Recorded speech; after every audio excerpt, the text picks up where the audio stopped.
It's a daily talk show, and we are live in Burbank, California. And we've got Josh Simons back on the show. Mm-hmm. Hi, guys. Do you remember what we were doing last time when we had you on the mimosas. show? Yeah, not to be mistaken with samosas, which is an Indian... Which I had yesterday. Did you? Really? Yeah, because we have where we take our dog to get, health stuff fixed. The vet, yeah.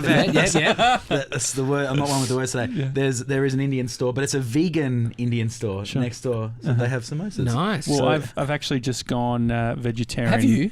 Yeah. Oh my God. Tommy's being sarcastic because I've brought it up in every interview. It's been 3 weeks. I guess you can say. You got to. I mean, this has been challenging for him. This trip. Yeah, Josh, because you can't. Yeah, everything here has cheese. Yeah. Well, just cheese is okay because I'm not vegan. I'm just veggie. Yeah. But then every other thing has a meat patty or some kind of smoked meat in it. But the Impossible Burger is taking off right now, and Yeah. everyone is. It's every restaurant has it. Yeah. So I think you'll be okay. We went to the Cheesecake Factory. And I had the Impossible, but I had it on like a mac and cheese thing. All right, I'm going to steer away from food chat because we're only in LA for a few days. Can I just say that I tried going vegan? I announced it on my 365 Grateful Instagram page that I did last year as a little year-long mission thing, and I did it for a week. And then I forgot that I was doing it. I just kind of stopped doing it. I just felt like a burger one day, and that was the end of that. Well, vegan is it's harder. like one of those experiments that you don't commit to, so you just mate, it's give my up. life. Can you paint the picture of where we are right now? Okay, so this is a recording studio. Well, you guys can't see this, but you guys can see this. We can the see people watching can't. And so I guess I work with a company called Young and Vicious. It's like a management / publishing company. And so this is one of their songwriter rooms. So you come here to work on material if you're, developing a new act or writing a song for a project. So I thought I'd bring you here to show you something other than my apartment. How do you know what lyrics are cheesy and what are genius? The reason I bring it up is because we're just listening to the Chick-fil-A song by Kanye. Oh yeah, I've been asking. Have you listened to the gospel yet? The whole album? Yeah. I like it. Well, it's growing on me. Yeah, I hadn't heard all of it. So Kanye's released an album. It's called Jesus is King, and it's basically a Christian album by the biggest rapper in the world. That's right. I like it. It's grown on me a lot too. I think it's cool that he's working with a whole different group of people. In fact, the studio that we used to work at when you last saw me was his studio, Good Music, and then that was shut down in April, and then he's kind of replaced his whole team since Coachella.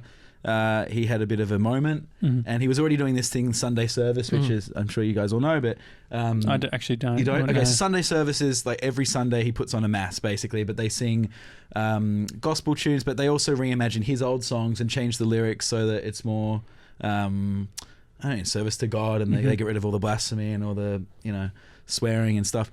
So anyway, he's been doing Sunday Service since January, and he's always had this dream apparently of bringing church to the masses. And Kanye can kind of do. I mean, he can sell sneakers en masse. He can sell baggy pants en masse. Pink shirts. So he's had a history of bringing anything that he wants to make big. He generally can make big. So he's tried it with the church, and then I think it actually at some point he decided, actually no, I'm dead set serious about this. Yeah. And he redid his whole album that he'd been working on called Yandi at that point, and he worked with a couple of people who have spent their whole life dedicated to the church and the gospel, and rewrote all the lyrics and made it very God focused, and it came out recently as Jesus is King. Well, I put one on because I said, Josh, this song reminds me of you, because Josh told me, fun fact, Chick-fil-A not open on Sundays. And then I heard, I was running, I had it in my ears, running around West Hollywood, and that came on, and I was like, this is classic. I'm a genius. I was rapping. I didn't even know it. There you go. The funny thing, I actually drove downtown for. I've got a hair on this microphone that I have to get rid of. It's been bugging the shit out of me. Definitely Tommy's pubes. Fantastic. Fluff. Whatever you call it. Mr. 97s. That's what he calls them. I guess I was getting an Uber downtown a couple of days ago for a meeting, and multiple cars along the way downtown, because I had the window down, were blasting this Jesus is King album. I thought it's amazing that he's brought all these people, these hardcore people, and then cool cars, and it's LA are blasting the church. That's great. I think it's amazing, but I don't know. His spiritual journey and just the idea of transformations and what he's done in a period of a year fascinates me at the moment, because I think I've had just personally a year of also like setting some goals and wanting to be a better person and trying to kind of find I don't know, not find myself, because I didn't lose myself, but I just wanted to be better, frankly. I think when I saw you last, like I was probably living a not so healthy life, not as clean as I'm trying to be now, and so I relate to it on that level. There's like, I think it's great when a major megastar artist has a message that's really just try and be better. Could he be the next like Hillsong Church? Like, could we see Kanye go all out, be a pastor? Conspiracy Jimmy, a friend of the show, he said to me, "Oh, I reckon he's trying to." He said, "I heard that he's trying to create the church tax write-off for Jesus." There's actually, I've heard some stuff around that too, that maybe there's something to, in terms of like the merchandise around it, and who I don't know how they're going to address that, because it's costing him. Well, it's costing him a lot to put on these shows every Sunday anyway, and that's out of pocket, so that's an expense. I don't want to get into his tax situation. I don't know. I'm speculating, but I would hazard a guess that there's some sort of clever accounting going into that. But again, I don't really want to comment too much. Can you go to these services? Yes. Recently, not to begin with. When it started, it was like celebrities and Orlando Bloom and people like that. Now that you can usually reserve tickets on the weekend. I haven't gone. Where are they in LA? The ones in LA have been at the Forum, which is in Inglewood, which is on a Sunday, which is like the only day I sleep in. It's just a little bit too far from my house. It's just laziness is why I haven't gone. But probably should. And you get to see him perform? Yeah. He stands in the middle of this big circle. Oh, he's Jesus. It's a little bit... It could be perceived as a little bit cultish. And I think that's, if it goes more in that direction, maybe that's when I step out a little bit. Yeah. But I don't have any issue with like God and all of that. I mean, my wife's family is totally non-secular and very much, her brother's I think he's a pastor. I should know. I think he's a pastor. Yeah. Anyway, so it's in our family kind of. It's not 100% me, but I have no issue with it whatsoever. Yeah, and Wesley, with the school we went to, was kind of, we went to church once a week and sang hymns and didn't sneak out and smoke cigarettes. But now everyone just goes to this one wearing Yeezys, so they're much cooler than the Wesley kids. Yes, this church, everyone's wearing Yeezys and baggy clothes. And so last year, 198, that was the episode I think we were at. 198 was when you were last on.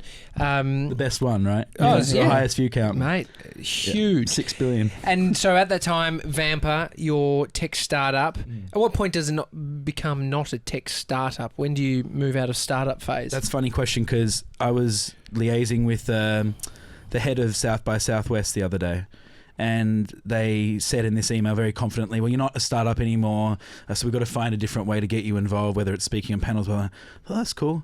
And then I went to a conference like a day or two later, and they told me why we were very much still a startup, like this particular VC. So, I think it's people still call Uber a startup and Airbnb a startup. I think you're a startup until you list, really, until you go public. And I don't care about the title. I don't really care for labels, full stop. Anyway, it doesn't change how we run the company.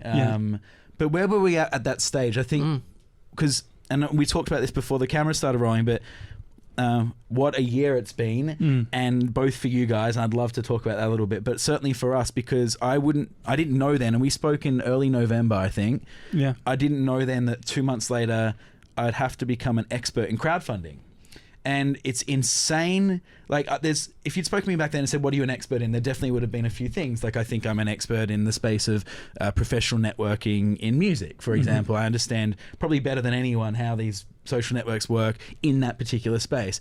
Certainly wasn't an expert in crowdfunding, although I had my ideas about what might work, what might not work. What was your perception of crowdfunding at that time, do you think? Very ugly view. Well, I guess Kickstarter, a year ago, there was a lot of news around Kickstarters failing and people not like making a bunch of cash, but then not being able to deliver. Right. And so there was that stigma. And then equity crowdfunding is something that just people, I knew what it was. So equity crowdfunding being you're actually selling a piece of your company in exchange for cash, as opposed to giving away a coupon or a a basketball. You get a tripod at the end of it. Right. Yeah. Or even a pre-purchase. So some people use kick funders to fund the development of a product, and then you get the product at the end of it. So this pen, which as you write also digitizes it, sounds great. When we build it, you'll get one. And it's bullshit. Right. And sometimes... You would have bought one of those back in the day. I bought some dumb shit. He's got 10 of them. I bought a device that would give you 4G anywhere around the world, and the idea was that you just... doesn't even make any sense technically. I know, but the way that it would work was they had all these deals with telcos around the world, and you'd pay a flat $10 fee, but it was fucked. It sounds like MoviePass. Have you heard about MoviePass? Yeah, What's MoviePass? It's fantastic. Yeah. It was what, $12 was it $12 a month? Yes, it was very low. So you basically $12 a month, and you can go to any cinema in America and watch as many movies as you want. Oh, that sounds good. Yeah. I'll It's pay great for the $12. consumer. How do you think that business model works out? Now, they had no deals with any of the cinemas, so you got this credit card. I think it was like a Visa or a MasterCard, and you swiped it and you just bought tickets the normal way, but you charge it to MoviePass. So you're just putting it on their tab. Yeah. Oh, And then they went out of business. They certainly did. What was their model? We get so many people, most people won't go. So Most people won't go. It's like a gym membership, but fat cunts are going to the movies. and so then to save the company as it was dying, what they started doing was they go, okay, well, you can't go to Batman or the Joker, anything that people want to go to, but you can go see that indie flick at 4 p.m. on a Thursday. And so they tried all these different ways, and then they announced they were going under, but they didn't cancel anyone's subscriptions. So then they start. I mean, it's just a comedy of errors. It's fantastic. It's a great story in how not to run a startup. And ironically, all the cinemas did go, well, there's actually something here, and most of them now have their own version of it, but they control it because it's their own cinema. So they have control of the margins and all that kind of stuff. They could pick days, right? That sort and of thing. So anyway, but so any equity crowdfunding, let's bring it back. You're selling an actual slice of the company, a security in the company. So I had to become an expert in that because we had some funding, I wouldn't say challenges so much as we couldn't raise as much as we needed in a short enough amount of time. So we said, well, we're still going to keep on with the private raise, which we've nearly closed, I think, but let's try and tap into our user base. And also, for the first time ever, we'll be actually going and seeing, will Vampr users actually spend money on Vampr? Because that was the question. I think that was the problem that a lot of VCs had with the company was, you've done a great job bringing all these people on. Excuse me, got dry mouth for some reason. It's the fires. Yeah. So, Seriously. But the one issue everyone always had was like, can you guys actually get people to pay money? Well, now I think something like 700 of our users in the last 3 months have spent like $400,000 or something. Amazing. On this crowdfunding campaign. So I think we've answered that question. We've also raised some money, and I've had to become an expert in tax law in like different states, different countries. Because it's open to anyone from anywhere in the world. It's really, really scary how much you have to learn and understand and be careful about. Yeah. And so Vampr, if people hadn't listened to the early one, how do you explain? And they should. Yeah, they definitely should. How do you explain the concept of Vampr and what the platform is? Well, I suppose back then it was dedicated social professional music network, which is, in layman's terms, LinkedIn for musicians. We're now actually opening it up, and we're kind of calling it. Well, we're not calling it this, but we're sort of pitching or pivoting the crowdfund campaign around LinkedIn for creatives. So we've been adding categories: filmmakers, fine artists, graphic artists, 3D art.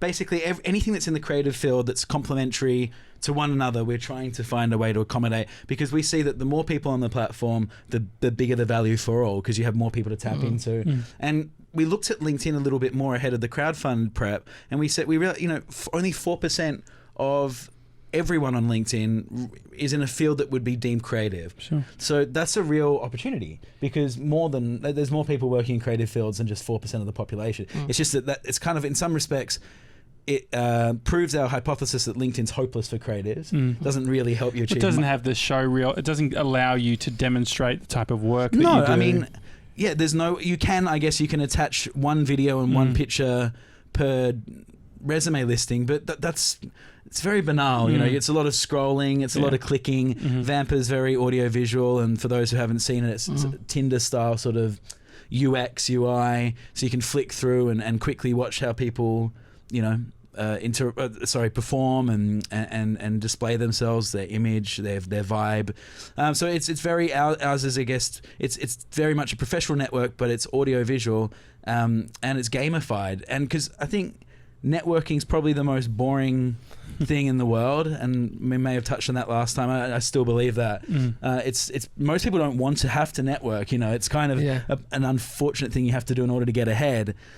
So how can you gamify that, and how can you take something that might take 7 years to do, like for example, Baz and I, it took about 7 years to find our bandmates in the projects that ended up making us money.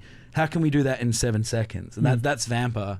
But now we're trying to do that for more creative fields, and we've just started, so I can't really comment on the success of that. Like, I can't say we've helped introduce a filmmaker with an actor or anything like that, but that's kind of where we're going. But you know, music is still, I suppose, in our DNA as musicians, and we're in a studio right now. How has being in LA dictated features within Vampr?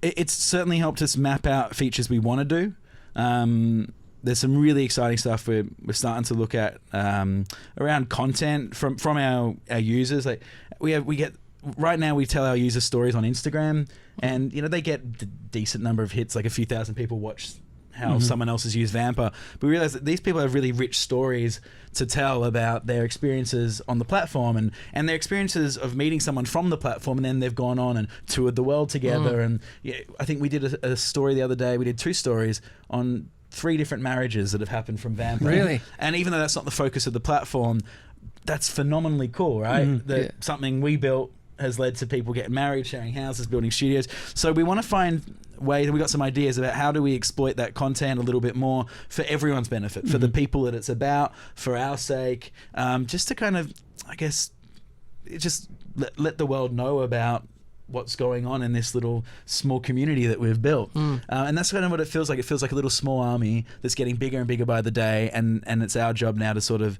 I guess, take that to the next level, and that's where we're at. So we're looking at some content plays. We're also looking at like ways to get some passive income for both sides of the table. So us as a company, but also our artists, they all have incredible content. A lot of them, whether they're musicians being unsigned or fine artists not having a means to get their work out there and exploit it and make money for it. We're looking at maybe some ways that how can we make money for everybody. And this was not where our head was at a year ago. Our head was strictly on the sort of the LinkedIn model, and we're starting to think, well, maybe we still think that's applicable, but how can we get some other passive revenue streams? So it's really exciting. And in some ways, I feel like right now we're back at the blue sky place, because we have cash and we've committed to not spend it quickly.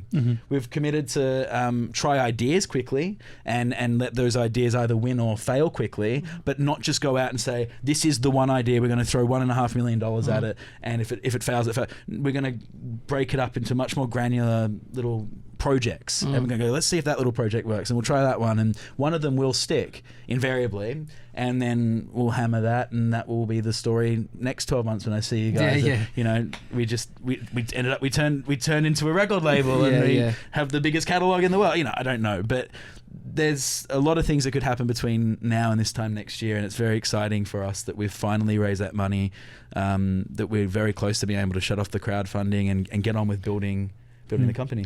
How do you look after yourself personally? You're talking about, you know, your health and all that sort of thing. How do you make sure that's dialed in when you're in the building of a business? I'm finding sleep's getting harder and harder, and so I'm probably getting healthier and healthier. I don't smoke anymore. I've definitely cut back on drinking massively. Eating pretty well as well as you can in LA.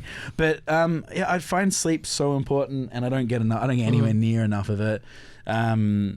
And so I try and compensate for that with meditation, because when I thought you were going to say naps. Yeah, and that naps. It's bad actually, but I do. Naps are all good. Yeah, do you think? Yeah. I never used to be a napper until. No, I think naps are fine. I only started napping after I quit cigarettes. It's strange, and that kind of makes sense as well. Instead of ciggy breaks, ciggy breaks, nap break. Well, it's something you can sort of re-energize from a quick nap. It's like the revive and survive. Yeah, I don't know. I don't actually have a good, like, how do you take care of yourself? I think you just have to be conscious of or aware of how you live your life. Because if you're ignorant to it, well, you're just going to keep powering on through. And I believe me, I've had phases, even in this last 12 months, where I did that, where there was so much, like, I'd have to fly across the country, get back, go overseas for a week, and then every single city in Australia, and then get back to LA, and then, you know, back on the East Coast again. It was so insane. And I definitely put my head down in that time and probably drank my way through it, frankly, because just so many flights and so many different hotel rooms, and it's stressful. But it was incidents like that actually made me go, okay, I need to stop and work out how I can do that same schedule without drinking, you know, a couple of bottles of Pinot each night. So what does that look like? Is that the thing of I need to wind down? Like, when did you notice?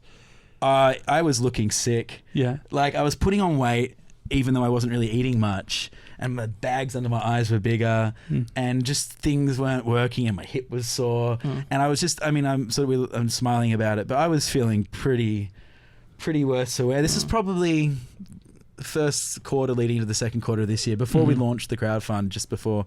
I was just feeling really crap. I'm not a word of a lie. I watched your thing on New Year's Eve. Not on New Year's Eve, I think, where you said you wanted to try being sober for a year. Yeah. And I was back in Melbourne for like a day, something crazy, and I was at my parents' place. I was feeling pretty sorry for myself.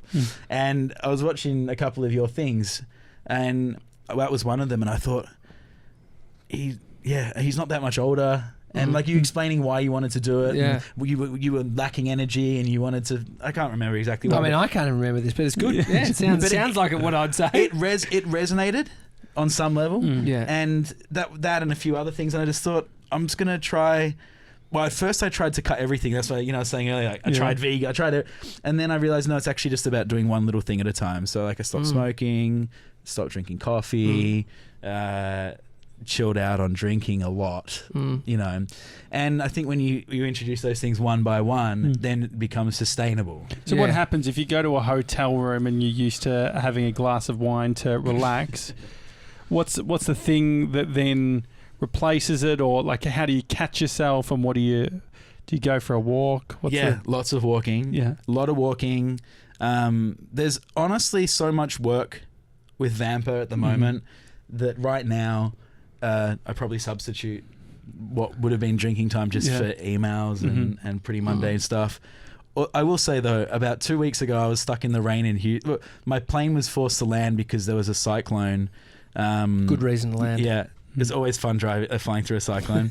And so were you halfway? We were halfway back to LA, and we couldn't. We were allowed to. We had to stop over at Houston anyway, but we weren't allowed to take off again. And so the pilot had to circle until he could find like a break in the cyclone.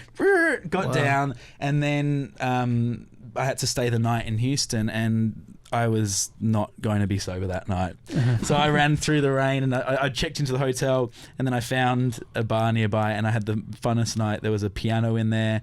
There was all these angry Texans, and we played music and laughed and drank and smiled, and then I got on like a 7 a.m. flight back to LA, and it was just like blip. It was just a nice little colourful moment. But I think the thing is, you know, you can do that once in a while. You just can't do that every night of the week. And that's where control and discipline comes in, and that's probably what I was lacking for a minute there, and that's what I'm trying to relearn. Do you think it's possible to, like, the grind, you know, having a business and the thought and attention that needs to be given to it, do you think it's possible to do it without the personal investment, you know, like the connectedness to you as an individual? So you're feeling bad when the company's not doing as well as you think it can be.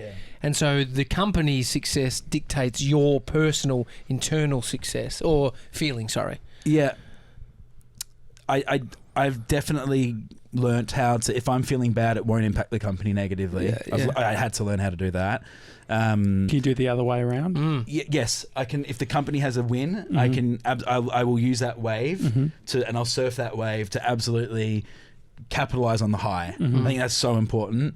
But What about the low? so if the company's doing badly, will it affect my? Or even it's not even badly. It's like No. we say for Well, if the something Daily doesn't Talk go, Show. if something doesn't go the way you want it to go, if we or- don't have a good show, I feel like I'm not that great afterwards. yeah. Oh, okay. So yeah, that does affect me. But it's up to me to deal with that, and it's not up to me to project that back onto the business or back onto my wife or my family. Because is it the truth? Like it's No, your truth. it's not. And there's a few things that I've questioned massive. I've actually wondered if I'm any good at anything at various points this year.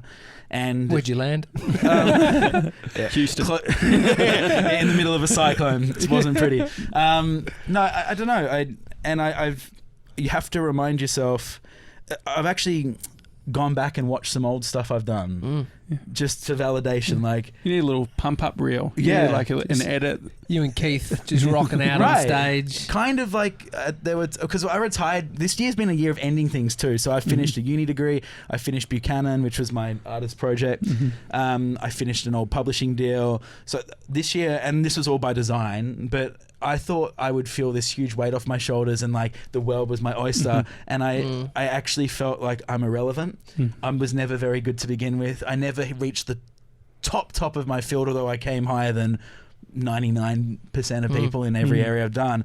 But that right there, I just answered the question. I had to remind myself that I didn't get maybe in the 0.01%, but I still got in the top 1% of the various areas that I'd tried to break. Yeah. Or still breaking. I shouldn't say tried to break. So yeah, it's a different way of talking to yourself. Yeah. I probably sound more reflective this time than maybe our last chat. Well, I think the 0.1% stuff is like we look to the, like we're talking about Kanye West. He's the unicorn. But how can you not when you live? How can you not? Very easily. But you do that when you live out here, and that's what I've had to change. And Well, it feels like there's this playing field. It's like, oh, I'm in the same arena. yeah, And it becomes very hard that when when you are physically playing in the same arena as people in that 0.01%, and then you're working in the studio of, I've worked with these people or one step apart from every one of these people. Yeah. There was an entitlement that I learnt that I had to unlearn, and that was another. Like I definitely been reading a lot about instant gratification lately, but I was seeking that, and I was also feeling entitled because I had done work with various people, and it's a really gross way. I needed to unlearn a lot of things that I learned. I think the reason that happened is because I work from home, and I think you start to create narratives, and it's not so much that you go insane; it's more that you start to... You're a storyteller. You believe your shit. You believe your shit. We had a couple of employees and they would work from mine, and for a while we had an office in Santa Monica, and sometimes we still work down there. But generally speaking, people would come to work at my place each day, and so you reinforce this story of who you are and the world's biggest. So you start to believe your pitch deck, and then you start to believe in the crap that you've done before all that. And so I think I had to learn how to unlearn that. Do you think part of it too is because when you're at the stage that you're at, when you're at the funding stage, it is a lot of convincing of You're people? sales, and people keep going, a CEO of a company is a salesman on every level, whether you're either selling to potential employees that you want them to join, you're selling to investors because you need their cash, or you're selling to the public because you're trying to sell your product, or you're selling to your team because you're trying to inspire a new process. So you're always selling. And there's probably selling to yourself to keep the idea, this whole dream, this whole thing. Yeah, and I don't like that. So maybe I'm not the perfect CEO in the long term. I'm definitely the right person right now, and I've identified my strengths, and I think we wouldn't have investors backing me if I wasn't. But it's not uncommon for startups that will hit the next phase beyond, probably the phase just after where we're at, where they'll bring in a CEO because that'll be a CEO who's really passionate about scale. I'm passionate about proving that Vampr can change. Vampr has changed the world, but I'm passionate about sort of really putting a stamp on that concretely and becoming a household name, and then I'm happy to step away and move on to the next project, I think. And I think that's what I do that early stage particularly well. I'm not sure. Do you think people can handle honesty and authenticity? So if you're not feeling sure, is it important for you to stay confident, like especially within, say, the Los Angeles context? Do people appreciate if you say, hey, I'm not sure? Do you mean my staff? No, I think like so stakeholders. So that could be staff. It could be investors. People it you could bump be into even. Like the crowdfunding thing. Like, I'm not sure is a powerful response to anything because. Do you think it's underused though? Do you think that we think that people require us to know? Well, I think the only person, people who are going to take poorly to I'm not sure are probably not people you want on your team. Yeah. I'm not sure suggests that I'm not the smartest person in the room. And I'm not sure, it doesn't end at I'm not sure. It's I'm not sure, let's see if we can find someone who is. Yeah. And so it's the start of, it's confidence. It's saying, I don't have the answers, so we're going to look elsewhere, right? If an investor goes, well, if he's not sure, we've lost confidence. If we don't want that person on your cap tab, you want an investor who, when times get tough, you can call up and say, I don't know what to do. We're at a real turning point. What would you do? Or can I speak to someone else who you've worked with who's been in a similar role, and how can they advise me so I can help make this decision better? That's the kind of investor you want. I've met both kinds. I think the ones that we've got are phenomenal and patient with me, and they get to know you during the DD process. They've asked me all kinds of pretty personal questions. You know, they really know my character well. They've seen me on good days. They've seen me on shit days. That's I don't know. I think we've done a good job finding people who are okay with I'm not sure. But I definitely deal with people who don't like it. So yeah. Do you think there's a culture of like you need to be stoic in the startup space? Yeah, of course you have to be a little bit stoic. You're a leader at the end of the day. If I walked around with my shoulders hunched and wasn't projecting some sense of a vision, I don't know that I'd have much of a team. And I don't feel that way. And I don't think you could get a startup to this level or any level if you didn't naturally have some part of you that believed in yourself, right? Like you guys believe in yourself. You've committed to this 10-year vision. Even though you, as you said, there'll be days that you go, oh, am I maybe no good? You know, that was a terrible interview. Obviously, there's a part of you that knows that's bullshit because you committed to the 10 years. Well, yeah, it's not even that. It could be 100% a shit job, but you're okay with the one misalignment of a brick if you're building the China. What's the big wall in China? Great Wall of China. Yeah. Thank you. Good metaphor. Mr. 97. I was there to say the name. Yeah, new edition since you were last on. I was going to call it the brick wall of China. The big wall. And so what has changed in regards to perception or perspective of Los Angeles? Are you? I feel like people go through ebbs and flows of loving it, hating it. Where are you on the spectrum? I have learnt to appreciate it. I don't. I definitely loved it, then hated it, then loved it, then hated it. I think when I last saw you, I said I was learning to love it. I've since hated it. Right now, I think it has a role in my life. I wouldn't want to be anywhere else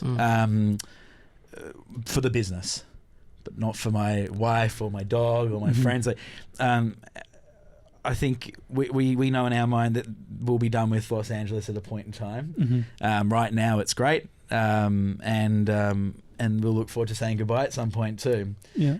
As I was saying to you actually before, I get to go back to Melbourne on Tuesday, and I'm going back for 5 months. We're setting up a new office and hiring some new people, and it's just going to feel good. That'll be the longest time since 2013 that I've lived in Australia, and I just can't wait to spend time with friends. Yeah, what are the small things? Like, what are you going to get? Like, just seeing friends, going to what food places are you going to go to? Yeah, I'm going to my old cafes in Elwood that I used to. They're probably all gone. What's it called? Elwood Bakery. Can't do you go to remember. Elwood Bakery? There's a bunch of new ones that popped up. The Butcher's Kitchen or something, and then they changed the name, I think. There's a bunch of new ones you'll love. Where are you going to live? I'm going to live down in Mornington Peninsula. Oh, great. But I'm probably towards the end of the 5 months, I'll get an Airbnb for a month or so in Elwood because I like that area. It's sort of my old home. But yeah, it's just exciting. The things I'm looking forward to seeing my friends. I'm looking forward to going to my old GP. I haven't been to a GP in like 2 years. You're talking about taking care of yourself. It's too fucking expensive, right? It's too expensive. We've got a healthcare plan, but he's got this thing called deductibles here. So you've got to spend $6,000 out of pocket at normal retail rates before your plan kicks in. What? And why are we even paying? And then it's $450. I don't want to get into it. It's just I can't. Yeah, it's stuff like this that makes America not a great place at all, and they need serious reform. There doesn't need to be Medicare for all, but they need serious reform. We're not going to get into politics, but I mean, we use the healthcare system to get blood tests to test our testosterone and then compare it against each other. Yeah, That's but I used to do that too. I'd get an extra roll, and my trainer would say, "Go and get your cortisol levels done." But here it's like, all right, well, you have to then go and get quotes for different labs who are prepared to, no. I don't even have time to go see the GP, let alone. I could barely go to that.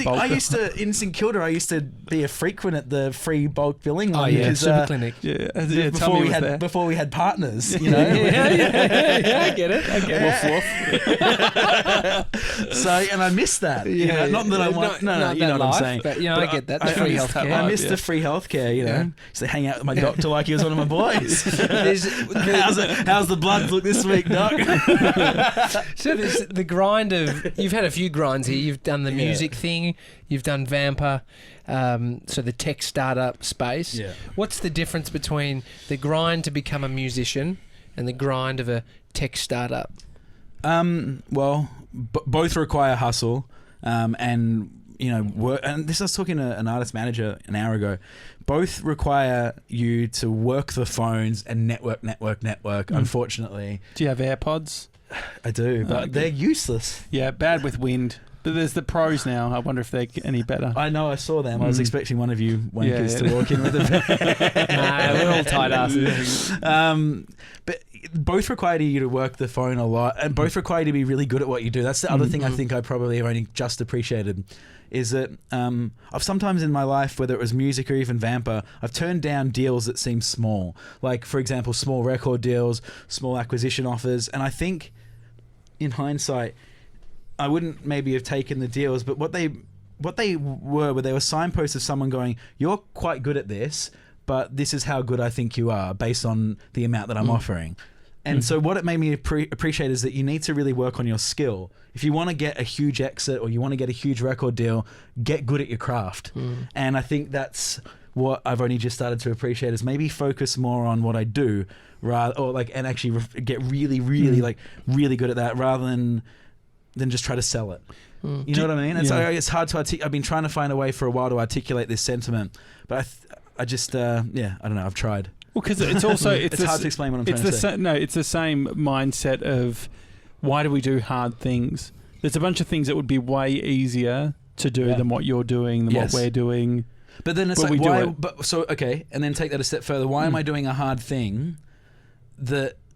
And then not working really hard on some of the art of it. And so the art of being a businessman might be conflict resolution, dealing with third-party contractors, setting a vision, then selling the vision, then cold calling, going to networking events, going to conferences. I mean, the list goes on. But so it's having the tenacity to say, "Yeah, I'm going to fucking do it."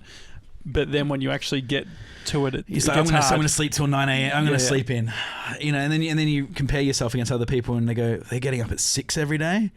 But then also I'm working till 4 because I got people in Australia. So it's like, well, maybe I wouldn't be alive if I was going to sleep at 4 anyway. So you got to you're constantly judging yourself and comparing yourself to other people in your field. But I keep coming back to this same thing of like, just focus on being the best you possibly can. Because then it's not just about so much saying to your investors at the end of the day, I gave it my best shot. It's also about saying to yourself, I did my best. And I think that's when you turn to drinking and drugs, is when deep down inside you kind of know that you probably could have given that little bit extra, but it was easier instead to open the Merlot. It's also like the easy things can be really hard. Like it can be opening up your inbox. For me, I always talk. It's like, do you remember when you were 16 and going for your first ever job, and how hard it was to hand out that first resume? Yeah. But you procrastinated. It's not even hard to hand it out or even write it. You just procrastinated doing it for some reason for like 6 months. Everyone went through that experience. Except him. Mr. 97. This is his first job. 97 on your enter score. What do they call it? ATAR now? ATAR, yeah. What did you get? Do you remember? Did you finish? You finished? I went back and finished because I dropped out, and then I went back to school, and I got a pass. I didn't. It was fine. Yeah, it was fine. I'm fine. We're fine. I'm not crying you up. It was somewhere in the 80s, but I did. That's good. I did I did the bare minimum. I did 4 subjects and 2. I did music and media, and both are marked down a lot because they're creative, which that's fucking stupid. Victorian or Australian government. Anyway, so I still 80 was all right in light of the fact that I only did 4 and you could do up to 6, and 2 of them were kind of like fun ones. When you left, why'd you leave early? I made a feature film. Oh, great. Oh, this is right. This is the police car. Yeah. So the blood. I don't remember think we seeing. spoke about it. I don't know if I don't think we spoke about it. No, I remember this. What was it called? The Vampr Boys. That's right. That's The right. Vampr Boys. Was Karim in it? Yep. Karim, was it Reece Mitchell? Reece was in. Reece co-produced it with me. Reece Mitchell. There you go. And so what's the? And so you had this idea. What year was it? Well, so 2006. I was in Thailand in 2007, and I fell in love with this girl there, and it just inspired me to start writing this story, which is the most it's about robbing a cigarette van and running away with the money, and then it gets derailed. But anyway, I don't know what but I always just remember I started writing this script in Thailand, and I illegally downloaded a copy of, what do you write scripts on? What's that program that everyone Final uses? Draft. Final Draft. I downloaded that. You're not a screenwriter until you start using Final Draft. So I downloaded Final Draft on my old Windows Vista computer, and I started go to the doctor again. That's my fun. And I started draft 1, and then there was this very talented kid in our media class who I thought would be like a Tarantino. Like he just had everything about him. Like his short films are incredible. So I convinced him to write a full script with me, and we did it in 3 months. And then I called up the school accounts department and just said, just unenroll me. Yeah. And the accounts department. What did your mum say? She no. Did she? I called up. I just called up the account. And I said, this is Josh's dad. I'm not coming back. No, he's not coming back. I'm not coming back. He's not coming back. I did it again. And they said, okay. They said, are you sure? Because I knew that if I went through to the accounts department, there'd be no mediation. It's just it's cut and dry decision. Yeah. It's just so that private school life. So. And so then I went to my parents and I said, I've just saved you 20 grand. And Can I have it? Can I have it? Yeah. And they said, fair. okay. So they said, as long as you make a plan. So I came up with about a 300-page shooting schedule. And that was we stuck to that. And we budgeted 20 grand and we made a film for 20 grand. What did you guys shoot it on? HDV. Yeah, great. It was horrible.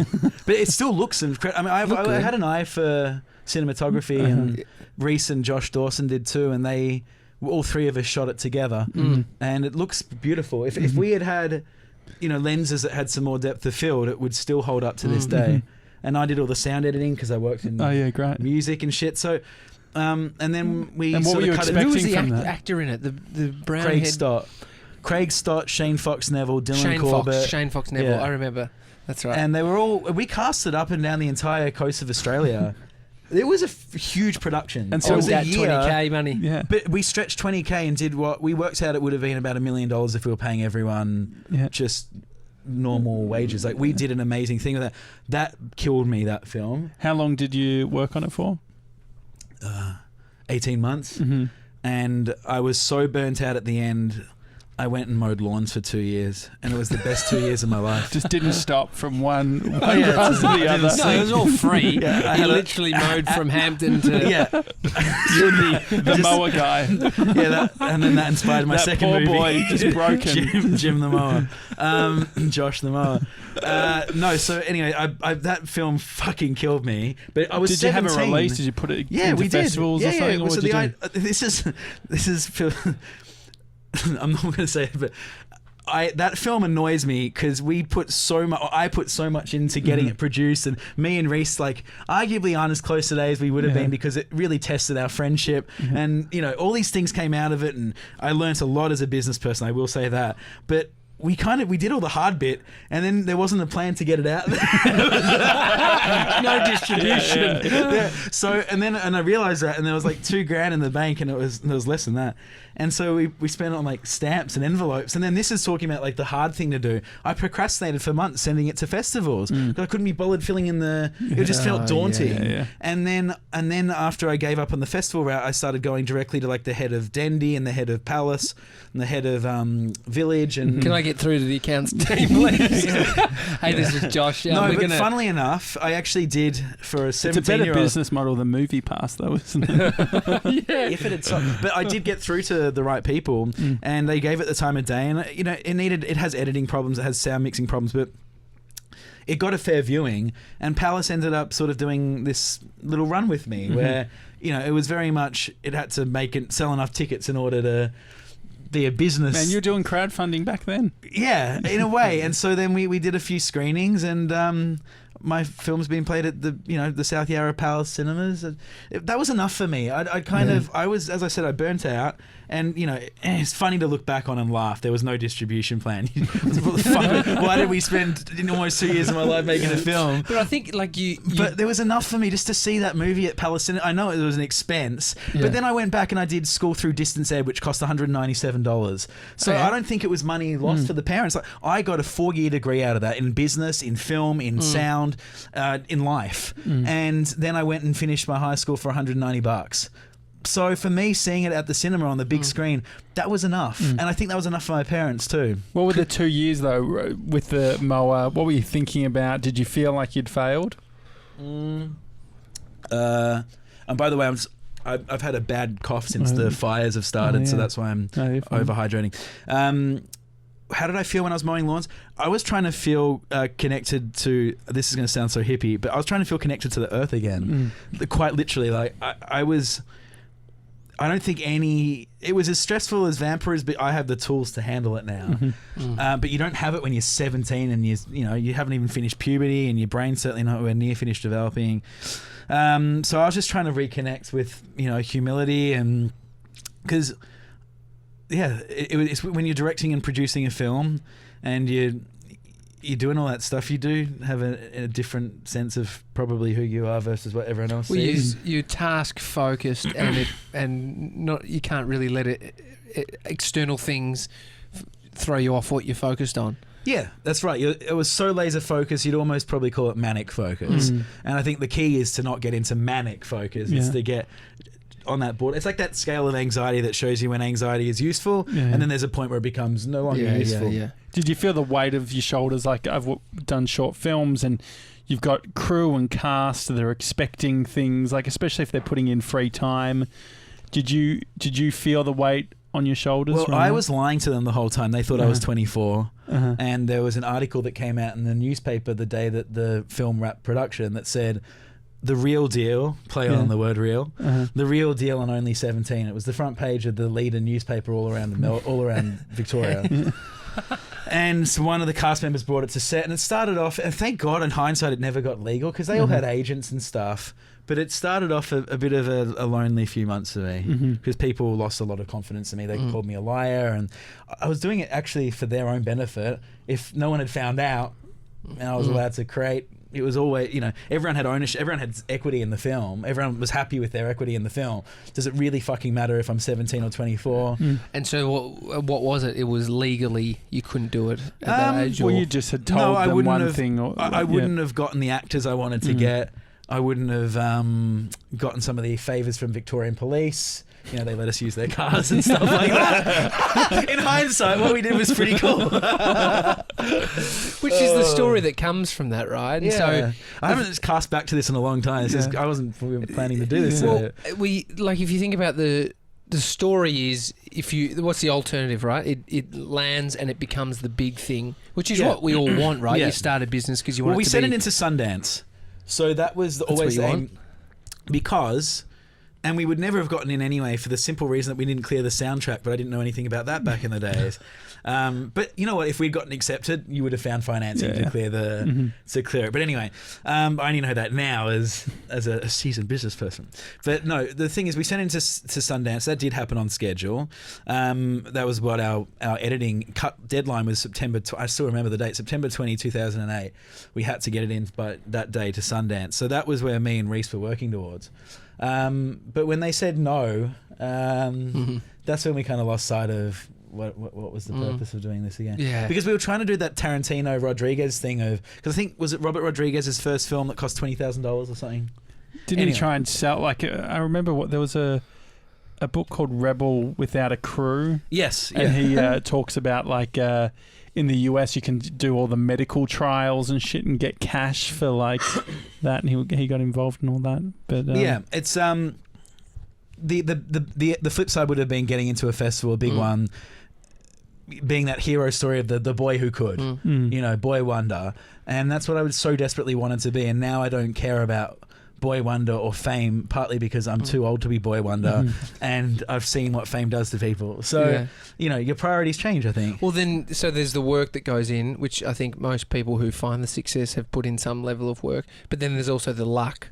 Yeah, it's like, but you do create opportunities for luck to present itself. I go back and forth on that. There's times in my life where I feel like you do create your own luck. There's times where I feel like, no, actually some people just get straight up lucky. Probably the truth is somewhere in the middle.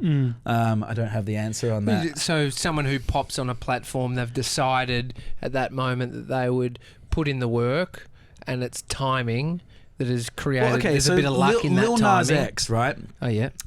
He found a loop on YouTube that he thought was dope. He wrote a good, admittedly very good top line, very memorable top line on top of it, and he uploaded it online and then cut it up and he memified his own stuff. I've definitely worked harder than that and I'm not saying he hasn't worked hard since. I'm just saying, like, with Buchanan, you know, we would have massive studios and huge crews and you know, put in long hours and not sleep for weeks on end, getting the mix perfect and coming back from family vacations to work on mastering. And so Lil Nas X just put it on SoundCloud, and now, you know, he had the biggest record of the year. So that's luck, and in my mind. It's zeitgeist as well, right? It's I guess some sparks can catch a little bit more, and I guess that's a good example of... It's taste. I think it's taste. And that was used... I said something earlier, I was going to say the word taste as well. He might just know what the perfect melody is. And it didn't matter whether he spent 10 years on the production or 10 minutes. He just knows... Like, he just knows that that's going to connect with the zeitgeist. So he might have some sort of context, which is like... every day from the age of 5 listening to certain music, something he did, some way he was conditioned, his environment, his taste, because I don't think you can really teach taste, it's just something you have, and then maybe something from not necessarily God, but something from above comes Kanye. through you. Well, I think all songwriters say that it comes through you. When it's a good song, you're not really responsible for it. Something else is. Something in the collection of all your experiences to date, and something in the wind and the room temperature, and whether you're comfortable with the people around you. All these different fucking things. Oh, sorry. Whatever. I'm tired. I'm so tired. I got like 2 hours last night. But something does come through you. And so him, again, that line, who knows, that could be the product of seeing his parents fighting an hour earlier and Ernie won't tell me nothing. Like, it's that attitude. I didn't have that when I was making my record. You know, we were in Brighton and Elwood. Yes. Privilege. No, but, you know, plenty of privileged people have also broken. Billie Eilish. Not saying she's not great. She's fucking incredible, but she comes from a rich family. Lana Del Rey. Anyway, how much do you think, though, having things like the film that doesn't go well and, you know, the paper being shown to all these people, how much does it contribute to you? The film didn't do well. I saw my movie at Palace Cinemas. I guess that is how many people have seen? When you grow up in Melbourne, Palace Cinemas, you know, you've made it when you're there. There's something cool about it. No, 100%. But I mean, from sort of the thought that you I felt like a failure. I felt like a failure at the end of that. But then using that kind of life experience further down the track. So you know how earlier I was saying, like, I've been working on trying to reframe how I view everything. The story. Well, right. I guess I can imagine the story of that 2 years mowing lawns. Well, okay, I mean, it's honestly, you could go, the film was so this is where this year I've been trying to work on my mental health. I did forever go, that film was a failure. Buchanan, I think we did fucking incredible things, but we never had a #1 album, a failure. This year's like reframe it. So in the case of the film, I got to see my film in South Yarra, Palace Cinema's biggest screen, multiple nights in a row, in front of the most distinguished CEOs of the film industry and press in Australia, and all my friends. And I made a feature film, and I was 17, and I probably hold the record in the world for the youngest person to make a feature film. That sounds like a win to me. And then it's like with the music stuff, we never had a #1, but we did chart in every continent on the planet. We did have multiple songs on the front page of Apple Music worldwide. Same for Spotify. We broke at the worst possible time as well. Our first record was right when CD sales were everything, and our second record was when streaming was everything. And we had to endure that transition. And most acts will tell you that is the least enviable place to be.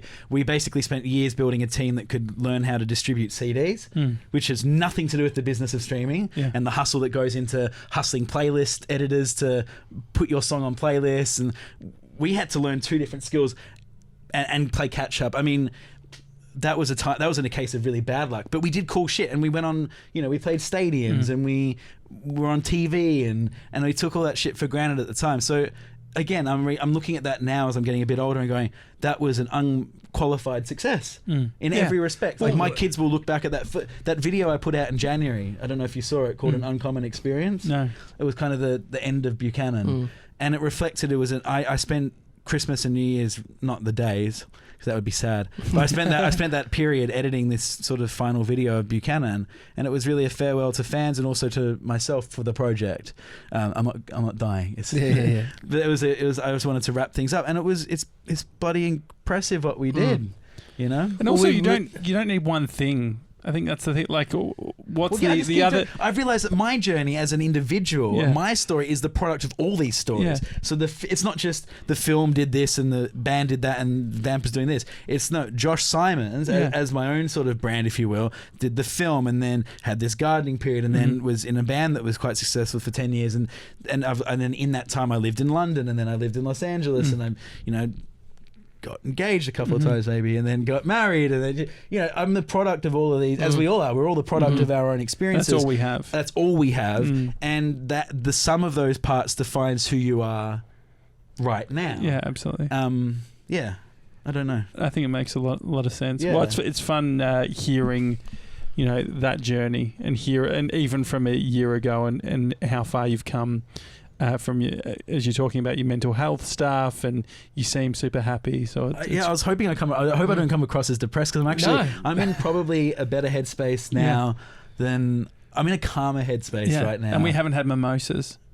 So this is a shit. There's a liquor store like down you the may road. have had a mimosa. You're like, do I tell them I've had four? No. I haven't had anything. But there's a liquor store next door to this studio, and when my Uber pulled up earlier in the day, I was like, before you guys got, because you guys were late. Yeah, sorry. Have you ever told the listeners? Sorry, LA traffic. 55 minutes. You guys are already doing the LA thing. Yeah, bad timing. Yeah, but I was thinking, do I do? No. Not today. There's a keyboard. It could have been. Houston all over again. Oh man, you're true. Yeah, we could be in here singing songs.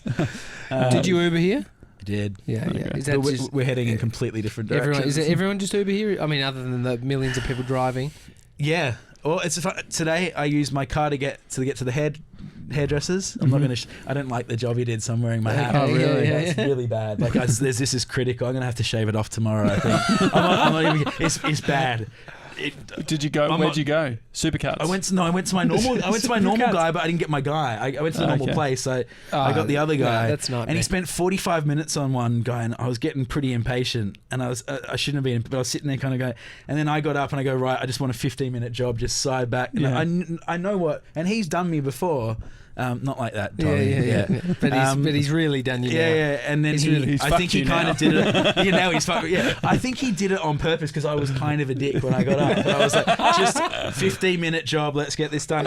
And then he's given me this. I should see it? Come on, let's see it. No, because this is the internet. Come on, it's really bad. I can't. I actually can't. I'm mortified. It's that bad. I'm going to shave it off tomorrow. I'm not even kidding. It's that bad. That's so funny. Josh Simons. Funny. Thanks, you guys. Thanks for being on the Daily Talk Show. Hi at thedailytalkshow.com is the email address if you want to send us an email. Otherwise, see you tomorrow, guys. See you guys. Bye.